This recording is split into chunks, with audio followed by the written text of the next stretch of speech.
May I play with you, monsieur? A lot of this history is not known. I hope this won't be embarrassing for you.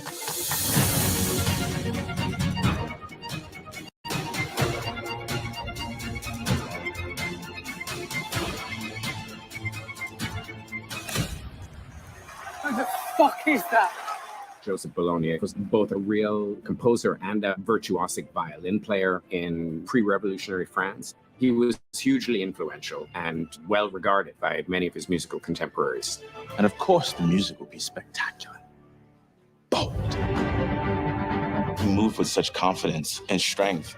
I realized the more I excelled, the less I was alone.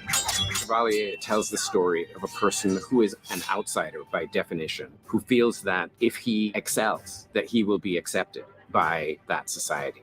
He wins over the approval of the king and the queen. I, Marie Antoinette, Queen of France, hereby anoint you, Joseph Bologna, Chevalier. I think she recognizes that he deserves to be in what she sees as a very regal environment within the court, and she thinks he deserves to be within that, but also because he's her friend and she really wants to keep him close.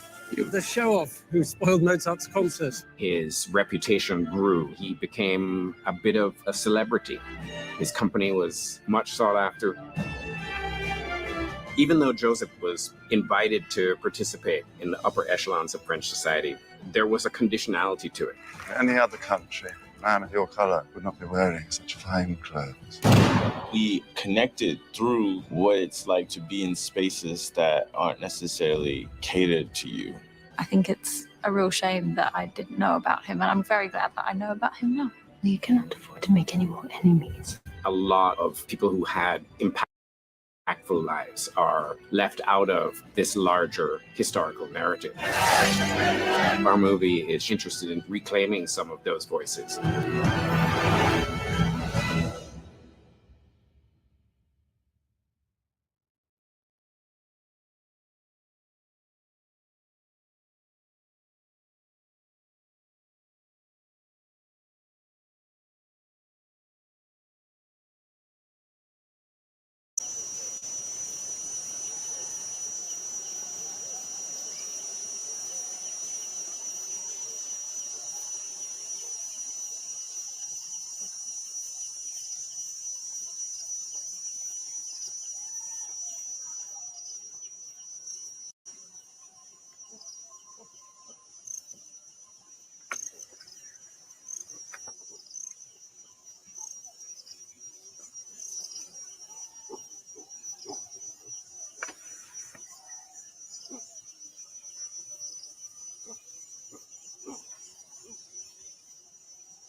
Oh. Dates on. Oh, look at this monkey. This tired monkey. Still in a sweaty shirt. It's not as sweaty as the other one I showed you all, but got the back sweat going on. Well, most of my front sweat dried out. Trusty Ape here to discuss a little issue called poverty economics. Yeah, how does that thing work? Economics designed for an ape. Well, let's see. Okay, in case y'all didn't know, managing money is not exactly my strongest suit. And so here I find myself in this little bit of a predicament, where I'm, motherfucking broke.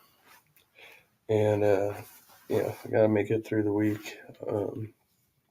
Pretty much in the morning, I'm gonna go down to the food bank down here and the recycling center, which are kind of in the same area, I think. I've got some recyclables. I have to figure out a way to bag it up.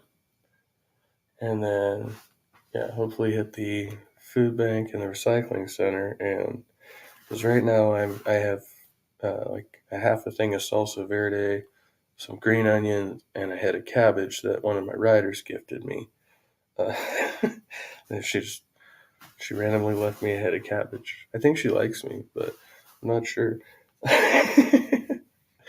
Anyway, economics. How does it work? How do I manage my money?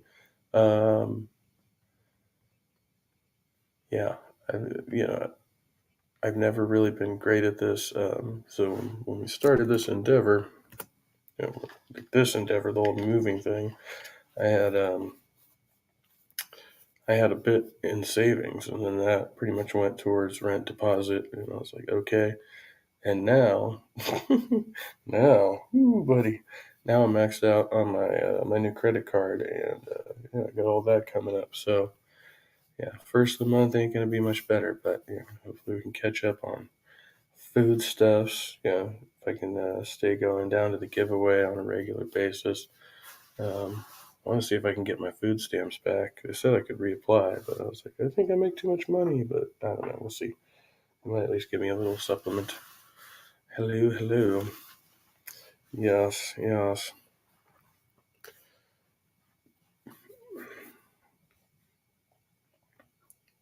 So I'm trying to figure out if there's like a viable, like actual fundraiser stream I can do.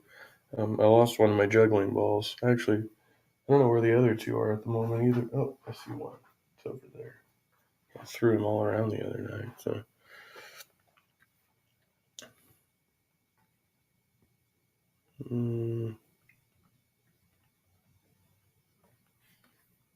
Okay, how do I remove these things?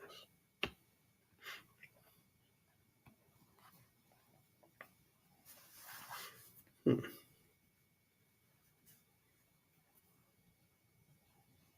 don't even know what half this shit is. Okay, well I know what a lot of it is, but I don't know why it's saved here. Yes, what I mean to say. What the fuck? Oops, I think I hit the wrong button. Oh yeah, definitely hit the wrong button. Okay. Snap out of it, man. Snap out of it.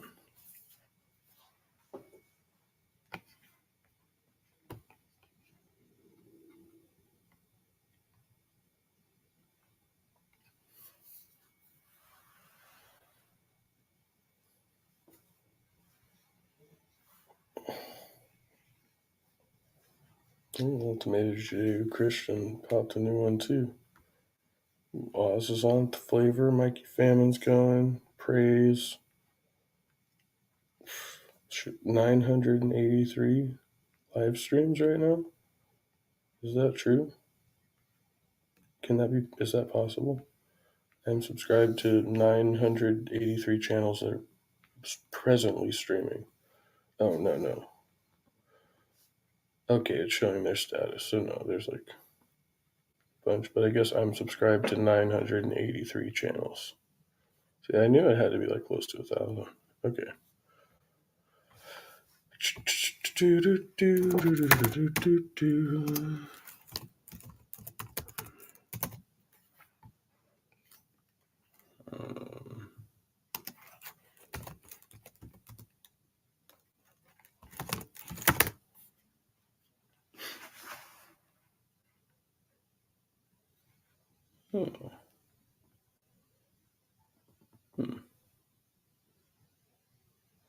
Okay.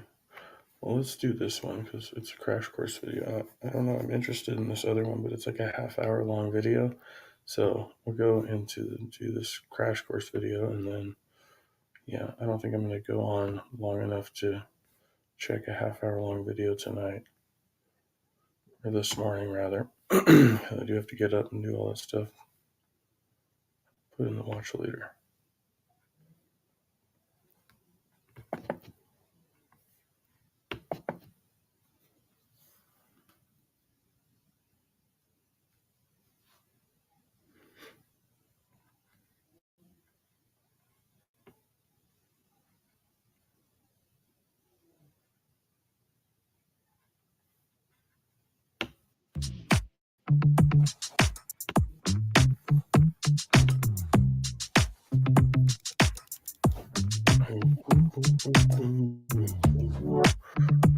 Oh yeah, that's the other thing too. My fucking Chromebook charger's burnt up and it blew my freaking. I had to flip the breaker. Luckily it didn't damage anything, but it just completely, like, it literally just blew up. It's crazy. They ordered pineapple. You gotta smell the butt to know if it's right. You're not noise. Basic white. It's fucking ridiculous. I'm Jacob Clifford, and I'm the host of Crash Course Economics. Stan! 15, your co-host. Oh, All right, awesome. yeah. Woo! Well, anyways, we're making our Crash Course Economics series at the YouTube space in lovely Los Angeles, California, because Mr. Clifford and I are both from Southern California. Yeah. Who are these no-names? Where are the Green brothers? If there aren't any Greens, I'm unsubscribing. How can you unsubscribe? What is this, some kind of a moving newspaper? Oh. Did we just get heckled by the Muppets? Sounds like it. Hey guys, listen, don't feel bad about not being green, okay? That's crazy. That's crazy. Hi guys, listen, being green is great and everything, but being Adrian and Mr. Clifford, well, that's great too. And in fact, you know, guys, it's not easy being green. I think I could sing a song about that. Can I sing with you? Of course, this is a dream. yeah. This is a dream. No. We can't afford the licensing agreement for that song, guys. Oh. Economics. Oh. Sorry. Well, okay. Well, in that case, why don't you guys just introduce yourselves? Okay. I'm Mr. Clifford, and I'm a high school economics teacher and YouTuber. I'm going to focus on teaching you the theories and graphs of economics. You know, the textbook stuff. And I'm Adrian Hill. I'm a senior reporter for the public radio show Marketplace, and I'm going to focus on showing you the real world applications of economics. You know, the good stuff, the really fun stuff. Hey, we're both fun. We're definitely not going to teach economics like this. Welcome to Crash Course Economics. I am thrilled to be teaching you this fascinating subject.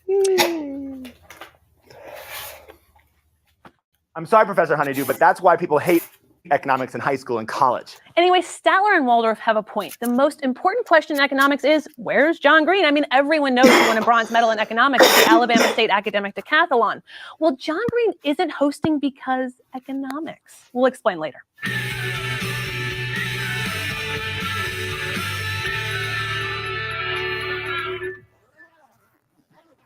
So let's start with the basics. What is economics? Well, it might be easy to determine what economics isn't.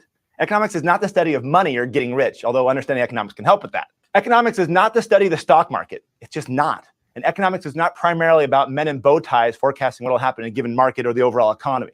Actually, a few economists do that, but that's not the main focus of economics. Economics is the study of people and choices. The famous economist Alfred Marshall defined economics as a study of man and woman in the ordinary business of life. It inquires how he gets his income and how he uses it. Thus, it is on the one side the study of wealth, and the other, more important side, a part of the study of man. and woman. So let's talk a minute about what else econ is. Economics is an 18-year-old deciding whether to work or go to college and how that affects her future income. Economics is a company deciding whether to produce smartphones or tablets and how that's influenced by what we consumers want to buy. Economics is the government deciding whether to increase its spending when there's a recession and if it's worth going into debt. So despite what you might think, economics is not boring and dull.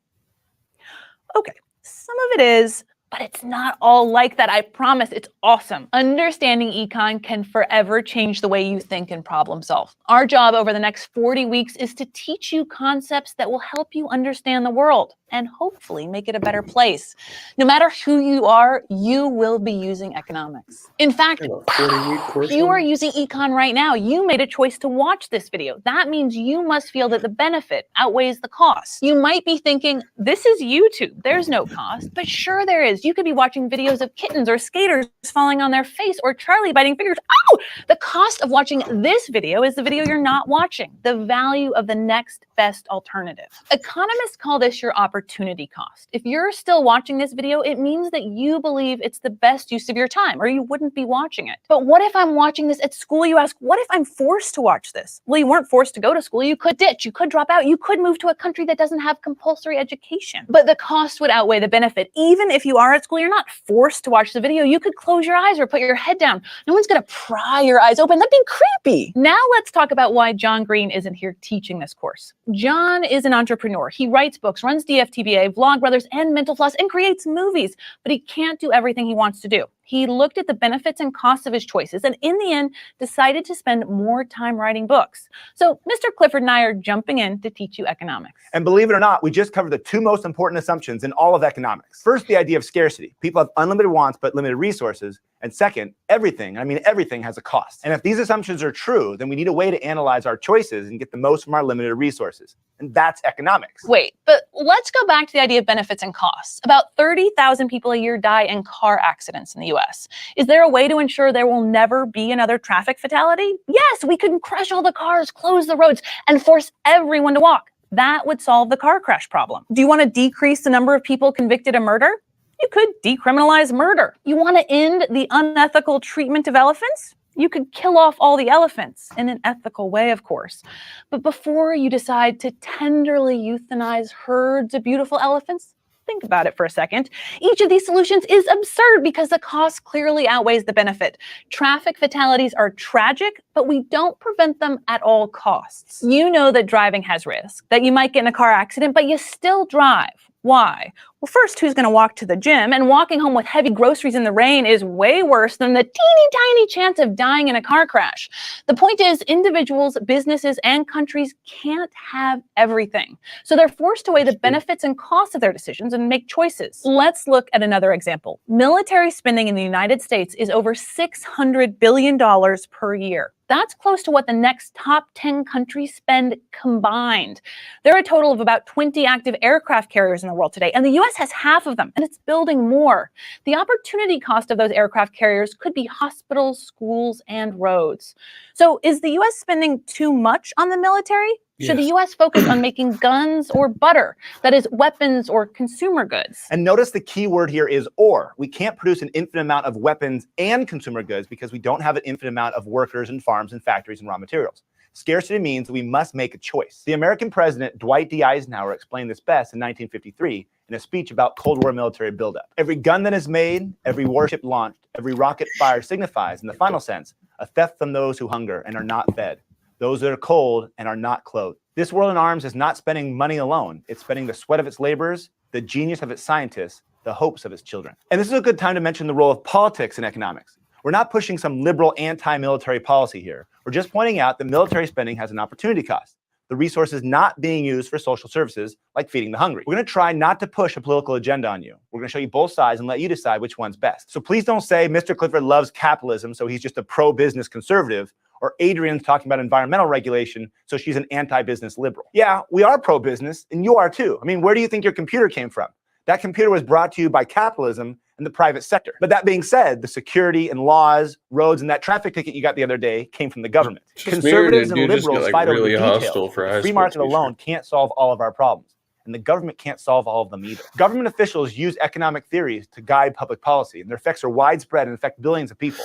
Sometimes the theory is flawed, but many times the policy is flawed. Economists suggest policies based on theories supported by data and understanding of incentives. Having the right incentive is key. But the right incentives can be hard to figure out. Take, for example, public colleges and universities. Many of them used to get state money for each student they enrolled. That meant universities had financial incentives to focus on recruiting as many students as possible, but not actually helping them succeed once they were in class. So states have started changing the incentives. Now, more and more states reward schools for the number of students that complete courses or earn degrees. And in some places, this has worked. It's helped schools increase their graduation rates by shifting money from marketing budgets to programs to help students do better. But those incentives can also backfire if they're poorly designed. A university that gets money for graduates could push students through the program without giving them a good education. It might want to admit only students who come in with super high test scores, instead of considering other factors that might make them good candidates.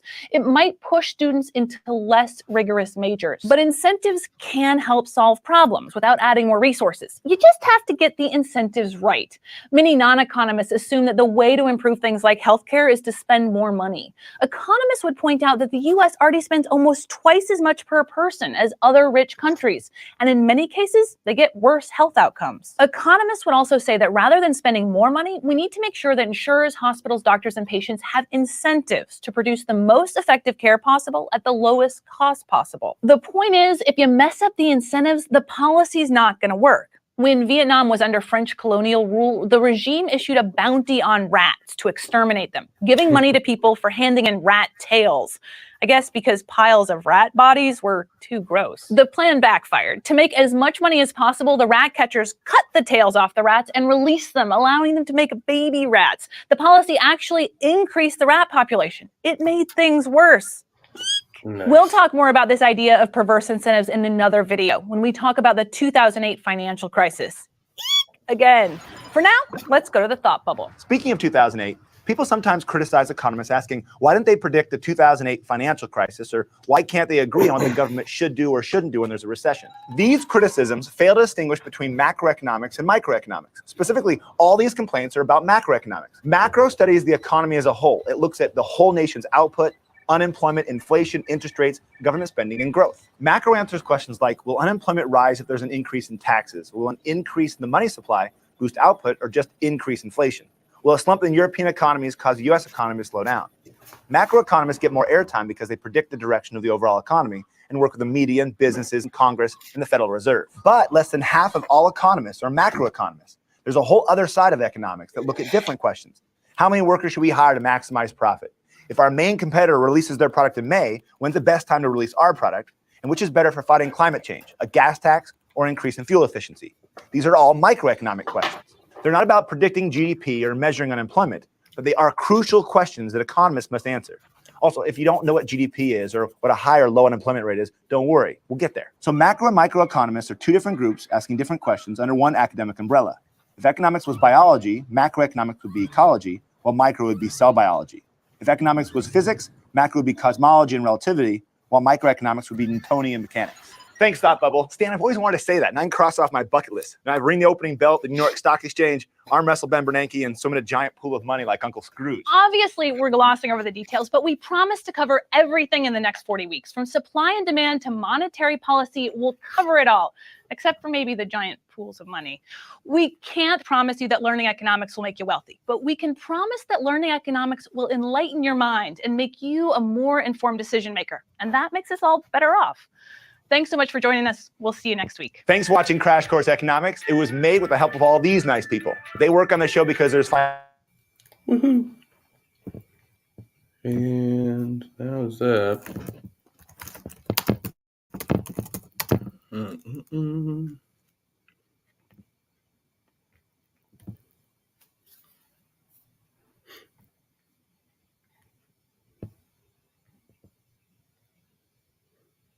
Is there... Oh, come on. It's got to be...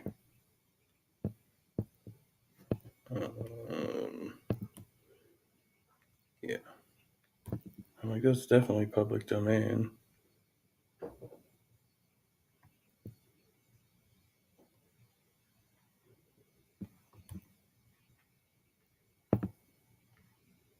Read this one before too.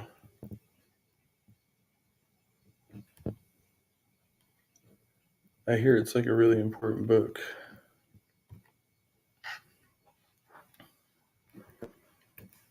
Inquiry into the Nature and Causes of the Wealth of Nations by Adam Smith.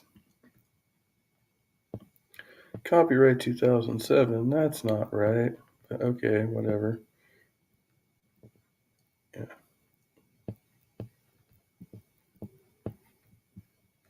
In this edition, references are made to corresponding pages of the best modern edition of The Wealth of Nations, the second volume of the Glasgow edition. Blah, blah, blah, blah, bloopity blah, blah, blah, blah. Dippity blah, blah, dippity boo, boo. Bow, bow, bow, bow, bow. If anybody wants the link, I guess I'll put that out there. Oh, it will not let me share a link. What's going on? It is not letting me copy for some reason. Maybe it won't let me share this link. Maybe there's another way to share the link.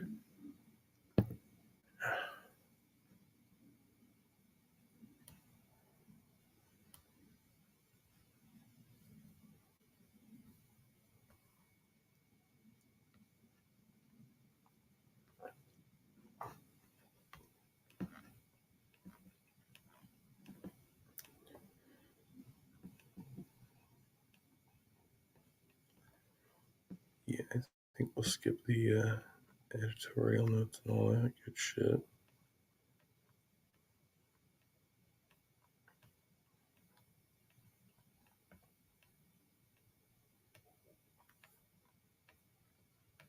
Jesus, that's a lot of content, ain't it?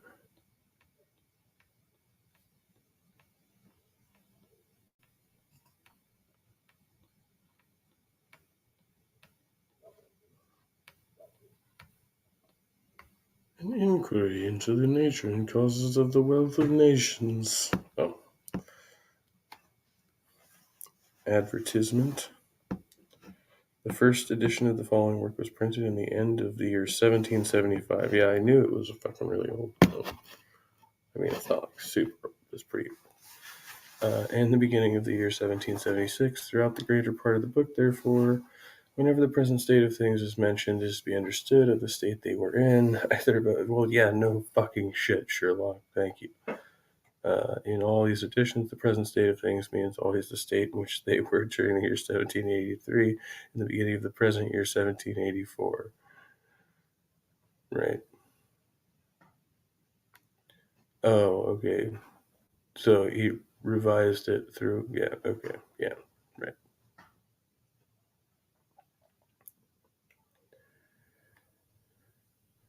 Is this.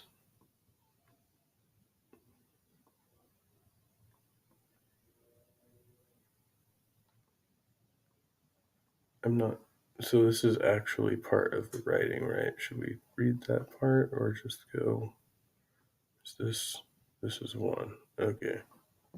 Okay, so we'll look at the last one and then do one. Yeah, because this is kind of important, I think.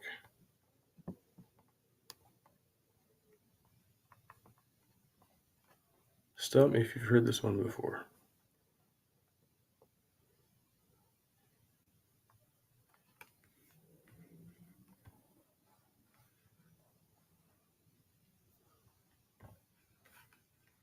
Books make me much smarter.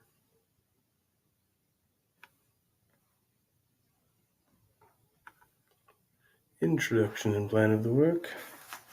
The annual labor of every nation is the fund which originally supplies it with all the necessities and convenience of life which it annually consumes, and which all consist always either in the immediate produce of that labor or in what is purchased with that produce from other nations. According, therefore, as this produce or what is purchased with it bears a greater or smaller proportion to the number of those who are to consume it, the nation will be better or worse supplied with all the necessaries and conveniences for which it has occasion. But this proportion must in every nation be regulated by two different circumstances. First, by the skill, dexterity, and judgment with which its labor is generally applied, and secondly, by the proportion between the number of those who are employed in useful labor, and that of those who are not so employed. Whatever be the soil, climate, or extent of the territory of any particular nation, the abundance or scantiness of its annual supply must, in that particular situation, depend on those two circumstances.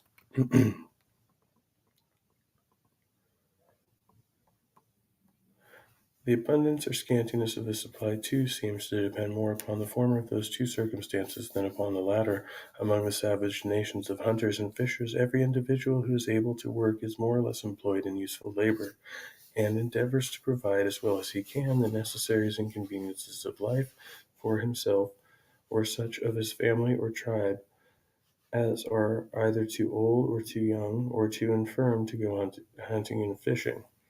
Such nations, however, are so miserably poor that from mere want they are frequently reduced, or at least think themselves reduced, to the necessity sometimes of directly destroying, and sometimes of abandoning their infants, their old people, and those afflicted with lingering diseases, to perish with hunger, or to be devoured by wild beasts. Among civilized and thriving nations, on the contrary, though a great number of people do not labor at all, many of whom consume produce of 10 times, frequently 100 times more labor than the greater part of those who work, yet the produce of the whole labor of the society is so great that all are often abundantly supplied, and a workman, even of the lowest and poorest order, if he is frugal and industrious, may enjoy a greater share of the necessities and conveniences of life than it is possible for any savage to acquire. The causes of this improvement in the productive powers of labor and the order according to which its produce is naturally distributed among the different ranks and conditions of men in the society make the subject of the first book of this inquiry.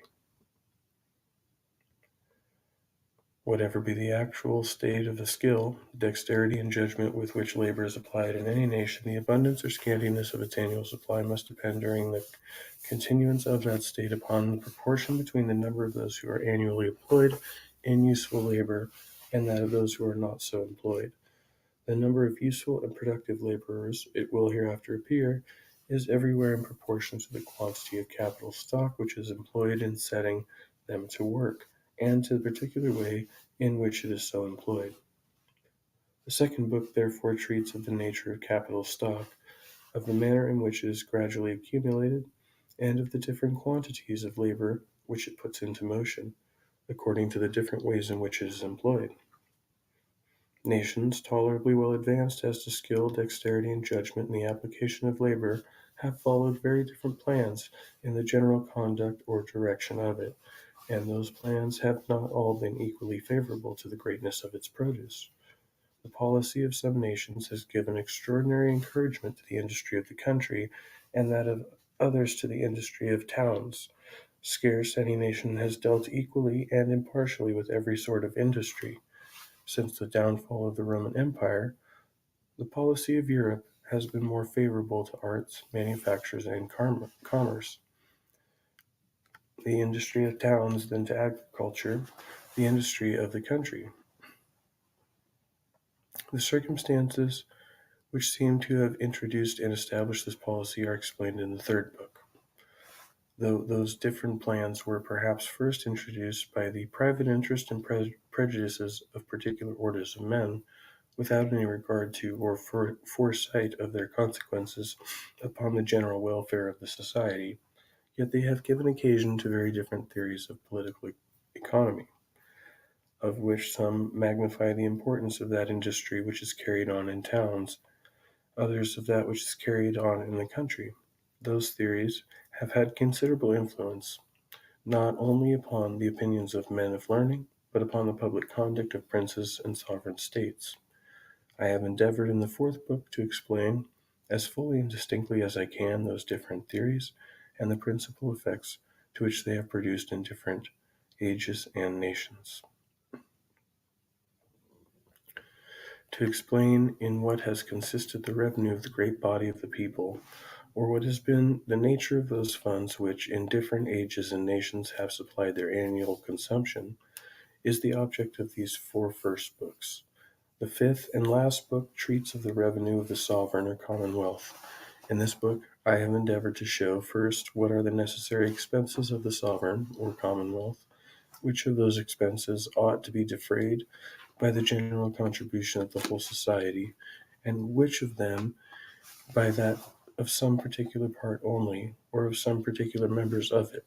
Secondly, what are the different methods in which the whole society may be made to contribute towards defraying the expenses incumbent on the whole society, and what are the principal advantages and inconveniences of each of those methods? And thirdly and lastly, what are the reasons and causes which have induced almost all modern governments to mortgage some part of this revenue or to contract debts? And what have been the effects of those debts upon the real wealth, the annual produce of the land and labor of the society?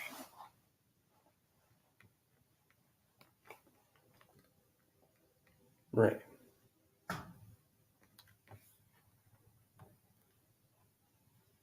Words.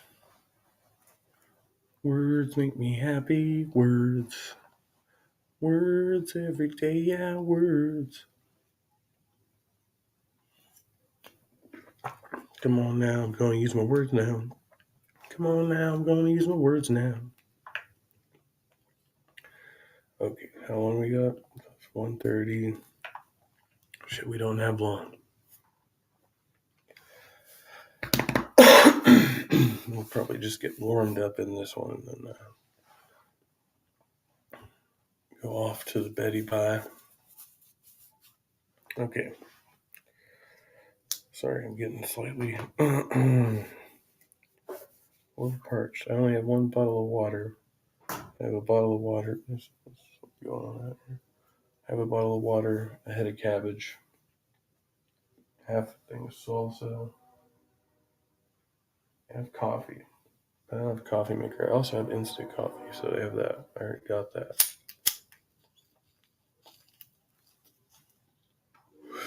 So yeah, I need to go buy like a case of water.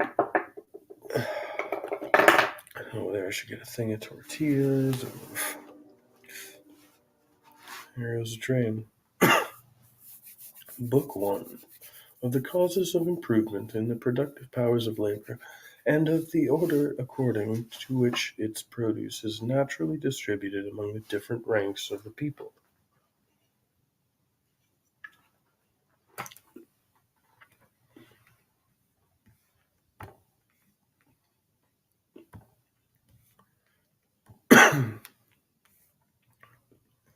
Is the internet getting squirrely? Chapter 1 of the Division of Labor. The greatest improvement in the productive powers of labor, and the greater part of the skill, dexterity, and judgment with which it is anywhere directed or applied, seem to have been the effects of the division of labor. The effects of the division of labor in the general business of society will be more easily understood by considering in what manner it operates in some particular manufactures. It is commonly supposed to be carried furthest in some very trifling ones, not perhaps that it really is carried further in them than in others of more importance, but in those trifling manufactures which are destined to supply the small wants of but a small number of people. The whole number of workmen must necessarily be small, and those employed in every different branch of the work can often be collected into the same workhouse, and placed at once under the view of the spectator. In those great manufactures, on the contrary, which are destined to supply the great wants of the great body of the people, every different branch of the work employs so great a number of workmen that it is impossible to collect them all into the same workhouse.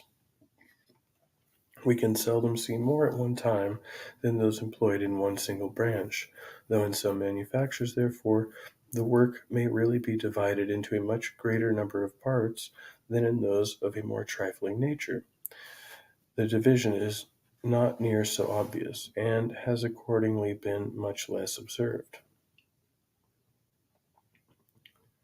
To take an example, therefore, from a very trifling manufacture, but one in which the division of labor has been very often taken notice of, the trade of the pen maker, a workman not educated to this business, which the division of labor has rendered a distinct trade, nor acquainted with the use of the machinery employed in it, to the invention of which the same division of labor has probably given occasion, could scarce, perhaps, with his utmost industry, make 1 pen in a day, and certainly could not make 20.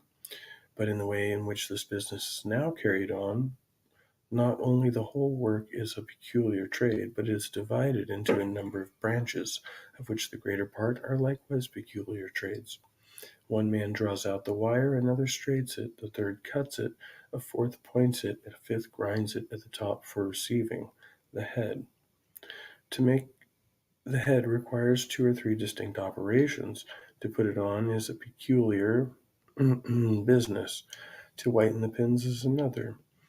It is even a trade by itself to put them into the paper, and the important business of making pen is, in this manner, divided into about 18 distinct operations, which in some manufactures are all performed by distinct hands, though in others the same man will sometimes perform 2 or 3 of them. I have seen a small manufactory of this kind, where 10 men only were employed, and where some of them consequently performed 2 or 3 distinct operations, but though they were very poor, and therefore but indifferently accommodated, that is how it, okay, I thought I was tripping, that's what it says. But but though they were very poor, and therefore but indifferently accommodated with the necessary machinery, they could, when they exerted themselves, make among them about 12 pounds of pins in a day. There are in a pound upwards of 4,000 pins of a middling size. Those 10 persons, therefore, could make among them upwards of 48,000 pins in a day. Each person, therefore, making a 10th part of 48,000 pins might be considered as making 4,800 pins in a day. But if they had all wrought separately and independently, and without any of them having been educated to this peculiar business, they certainly could not each of them have made 20, perhaps not 1 pin in a day. That is certainly not the 240th, perhaps not the 4,800th part of what they are at present capable of performing, in consequence of a proper division and combination of their different operations.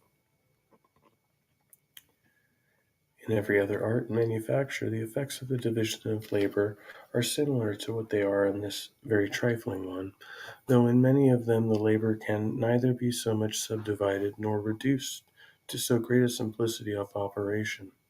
The division of labor, however, so far as it can be introduced, occasions in every art a proportionable increase of the productive powers of labor. The separation of different trades and employments from one another seems to have taken place in consequence of this advantage. This separation, too, is generally carried furthest in those countries which enjoy the highest degree of industry and improvement. What it is the work of one man in a rude state of society, being generally that of several in an improved one. In every improved society, the farmer is generally nothing but a farmer, the manufacturer nothing but a manufacturer. The laborer, too, which is necessary to produce any one complete manufacture, is almost always divided among a great number of hands. How many different trades are employed in each branch of the linen and wool manufacturers, from the growers of the flax and to the wool, to the bleachers and the smoothers of the linen, or to the dyers and dressers of the cloth. The nature of agriculture, indeed, does not admit of so many subdivisions of labor, nor of so complete a separation of one business from another. As manufacturers, it is impossible to separate so entirely the business of the grazer from that of the corn farmer. As the trade of the carpenter is commonly separated from that of the smith, the spinner is almost always a distinct person from the weaver, but the plowman, the harrower, the sower of the seed, and the reaper of the corn are often the same. The occasions for those different sorts of labor returning with the different seasons of the year, it is impossible that one man should be constantly employed in any one of them. This impossibility of making so complete and entire a separation of all the different branches of labor employed in agriculture is perhaps the reason why the improvement of the productive powers of labor in this art does not always keep pace with their improvement in manufactures. The most opulent nations indeed generally excel all their neighbors in agriculture as well as in manufactures, but they are commonly more distinguished by their superiority in the latter than in the former. Their lands are in general better cultivated, and having more labor and expense bestowed upon them, produce more, in proportion to the extent and natural fertility of the ground. But the superiority of produce is seldom much more than in proportion to the superiority of labor and expense. In agriculture, the labor of the rich country is not always much more productive than that of the poor, or at least it is never so much more productive as is commonly in manufactures. The corn of the rich country, therefore, will not always, in the same degree of goodness, come cheaper to market than that of the poor. The corn of Poland, in the same degree of goodness, is as cheap as that of France. Notwithstanding the superior opulence and improvement of the latter country, the corn of France is in the corn of provinces, fully as good, and in most years nearly about the same price with the corn of England, though in opulence and improvement France is perhaps inferior to England.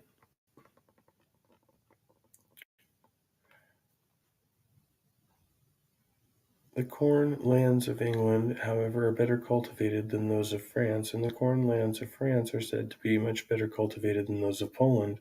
But though the poor country, notwithstanding the inferiority of its cultivation, can in some measure rival the rich in the cheapness and goodness of its corn, it can pretend to no such competition in its manufactures, at least if those manufactures suit the soil, climate, and situation of the rich country.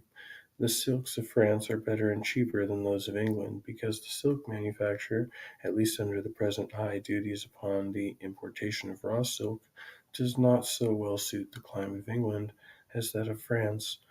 But the hardware and the coarse woolens of England are beyond all comparison superior to those of France, and much cheaper too in the same degree of goodness. In Poland there are said to be scarce any manufactures of any kind. A few of those coarser household manufactures excepted without which no country can well subsist. Okay, and just leave it there and return another time. Yeah, I have another thing. Do. I know what I'm doing. Paperclip. But yeah, it's bedtime. Definitely going bedtime. Gotta do shit. Gotta get up. Do shit in the morning. Go to the food bank. Yeah.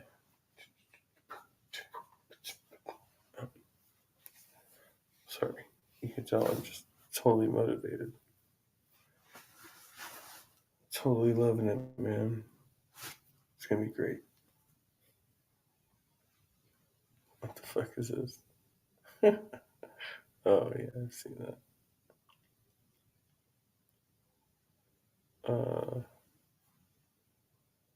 It is awkward. What was I gonna do? I totally had it. Oh no. I lost it. Oh no. Damn it. I forgot what I was gonna do. Alright, fuck it, we'll just do this.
compare one of our viewers to your pet cat. I'm sure she was named Luna before your cat. Okay. Did I compare?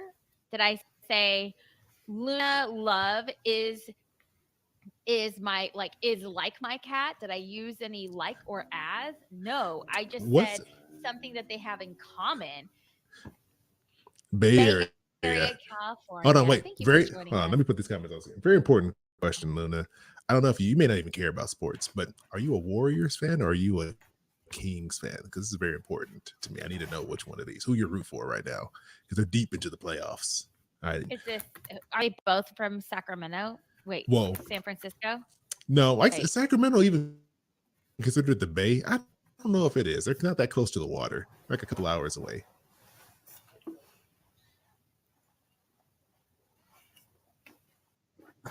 Right outside up. And if you left the bathroom door open after a shower, it would just go off and we'd have to get towels and wave the towels around. And I had just had it. It was one morning before school and you reached your limit. I had reached my limit. I was done. I had put in maintenance requests to have this issue resolved. I talked to the landlords. They've not addressed this issue. Yeah. I talked to the landlords. I was totally ignored, right? Like I was totally gaslit by them. And I just decided to take matters in my own hand. But I didn't understand electricity and metal and conductors. And thankfully, the pair of pliers had a rubber handle on it. Because what happened is when I went to cut the wire, because it was a live electricity. That's why they don't do this anymore. I was shot back. Like I was standing on a Are you kidding me? No, I'm not kidding you. I was standing on a kitchen chair because it was up at the ceiling. And I literally went to snap it. And my whole body was thrown back and I hit the wall and fell to the ground. And the metal pair of pliers had a big burned hole in them where I had touched it. The stupid thing was still going off. You could have died. That could have gone horribly, horribly wrong. Were you on a chair? Or was can you reach it from it? Well, yeah, of course you were on a chair. Don't put smoke detectors that low. Yeah. Yeah. So I was standing on a chair and I just I was holding a pair of scissors and I was just like, that's it. I'm done. But the pliers had literally a burned circle in the metal. And my whole body was shot back. And then we had to hide it from my dad because we were afraid it would be. Well, wasn't there were there burn marks on the wall? Was there any sign of damage on the smoke detector? No. The wire was fine. I just essentially cut. You did a horrible job of cutting the wire. We just slowly, I'm just gonna slowly crimp down on it. No, I started and as soon as it hit it, it shot me back. Because it was so much electricity. And let me tell you, after that happened, my landlords finally listened. They fixed the situation. Wait, so did you tell them? So you hit the pliers, but did you tell them still? Yeah, my mom was in the kitchen. She freaked out. Did you find them? And yeah, we hid them from my dad. Oh, your dad. Okay, hid them from your dad. We hid him from my dad, and then when he was in a better mood, we told him. So then they just took down the smoke detector. So we just didn't have a smoke detector in that side of the house for years. Also an issue, but not as big of an issue every day as the other one. It seems kind of like a bad design that a smoke detector is set off by steam, because steam is not smoke, right? So if you think it shouldn't set it off, right? I've never had I have a bathroom in the hallway, and then there's a smoke detector in the hallway right next to it, and it's never gone off after taking a shower ever. Well, I don't know. This house was built in '87. It was an original smoke detector. They don't make the first them smoke detector anymore. ever made. Yes.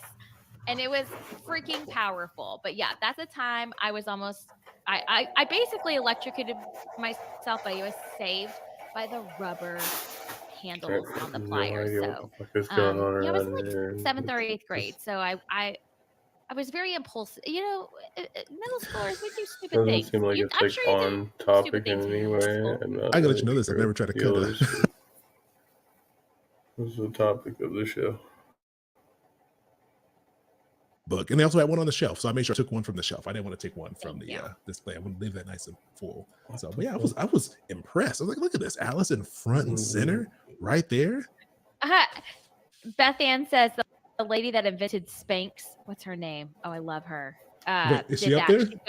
She'd go. No, do you know what Spanx are, Chris? No, I meant I thought like her book is up here. I thought hers was one of these books. No, she would go into the store and move her Spanx, move her products. You have to. I would have if yours wasn't up there. I was gonna move it. I did move Rich and Regular's book up to another display. I was like, "Hey, we're gonna move this one over there." It was an empty spot. Up front. I love it. Oh, and also one thing I was looking at your book, right? So here's the cover, like the little dust jacket thing. And Oh, this was a shock to me. I didn't realize the same pattern is on the actual book on the inside. I don't know. It's so my colors are so washed I out. know. It's an actual I pattern. did not realize I was like, that. "Ooh, this is nice. This is fancy. I could take the cover off of this and it still looks nice." I didn't realize that it was going to have that nice pattern on. I designed that cover. Or wait. I had the concept. They sent me some ideas. Okay, I was like, you made this cover? I said all of them are trash, and then I actually created a mock-up of it in Canva. Yes.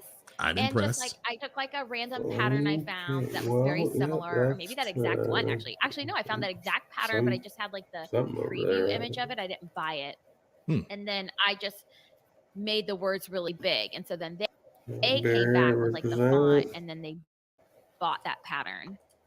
I think it turned out really nice. I think so too. Okay.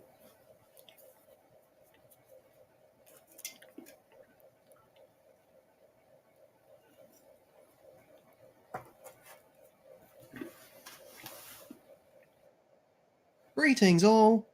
This is YouTuber Ultimated Judeo-Christian. Heard this video title for onto theological love, debating and educating others. Further, I'm using the categorical syllogism on the screen for my debates. Thus, I'll read it out for clarity. Pre-biblical premise 1. The ultimate creator-creation polarity grounds epistemic universalism. Biblical premise 2. Biblical epistemology, Genesis 1:1 to Revelation 22:21, clearly presupposes premise 1. Pre-biblical and biblical conclusion. Thus, ontological Judeo-Christianity / biblicalism clearly premise 2 and vaguely premise 1 grounds polarities. Furthermore, please subscribe, like, and share our www.youtube.com ministry for advertising reasons. Thanks. Also, please listen to our www.youtube.com videos on www.youtube.com for the view count to ensue greater advertising. Thanks. Anyway, the debating of this video will shortly start. Judeo-Christian / biblical God bless. Ultimated Judeo-Christian. Hello.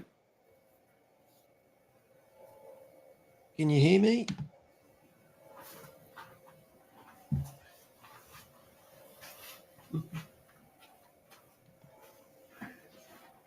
Oh, okay, I can't hear you.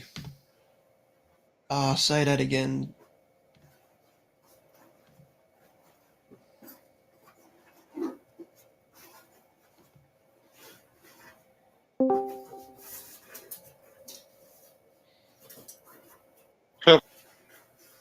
Yeah, sorry, I had my tab muted. What's your response to the... Do you believe in evolution? Is what I was going to ask. Sorry. No, I know evolution is false. Because God wouldn't use evolution over long periods of time for the creation of this world. If you're fallaciously speaking from a atheistic or a secular perspective, evolution is just a semantic label to the motion of matter, not a concrete defeater to God's attributes. Respond? So, the word wind, wind is a name for motion of matter. Does that mean that you do not believe in wind? I do. However, I said that the motion of matter is not a concrete defeater to God. So to further justify this, if you're I didn't bring up God.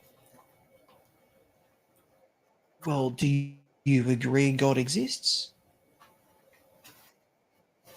Yeah.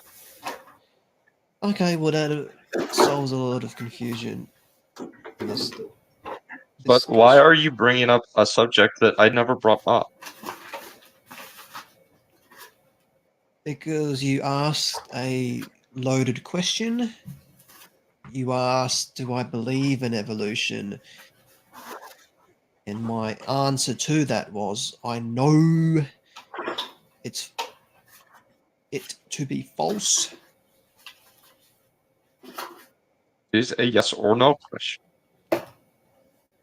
It's not. It's a loaded question. You're assuming that I believe your question, but I know the falsity of your question. Respond. So what premise did I get is a faulty premise? Well, maybe I should clarify this more. Because you agree God exists, we can now talk or debate which God exists. So my position is that the God of the Bible exists. Agreed? Why did you change the subject? I'm not. You agreed God No, I exists. asked which premise was faulty. I asked which premise in the question was faulty, as you did not give a yes or no answer. Okay, I assume you meant the premises I sent you. I've already explained this. When you asked me, do I believe in evolution?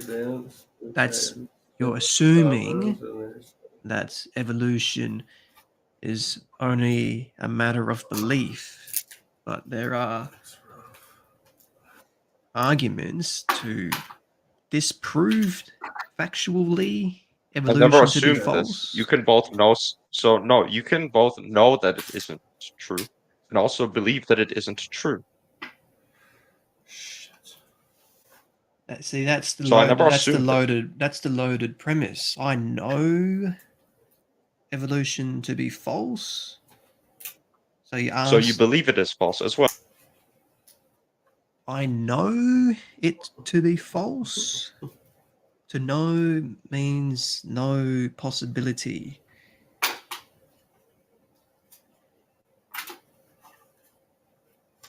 So hopefully that sorts that. It is not dichotomous. It is not mutually exclusive with belief. So He's all bullshit. It is the law of excluded middle excludes a middle ground. So something is either true or false.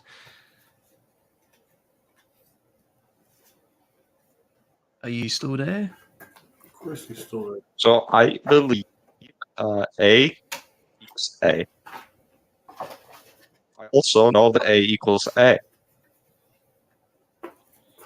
To know is just belief to a higher degree of certainty.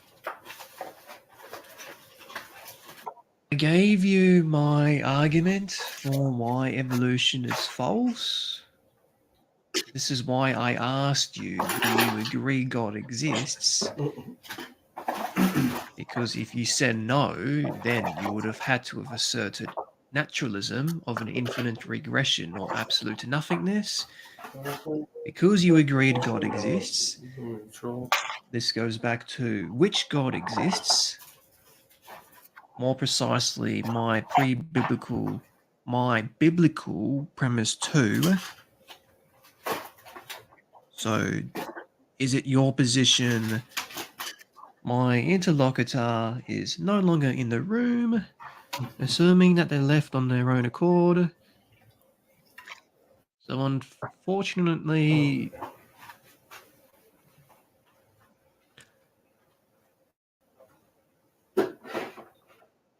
the tab was muted.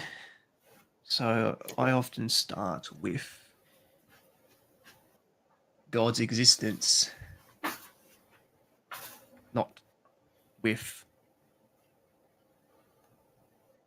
scientific arguments. Oh, I know.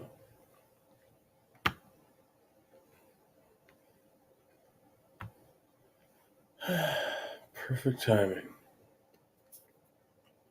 And all things were right in the world. Good night. Good luck. Be well and stay trusty.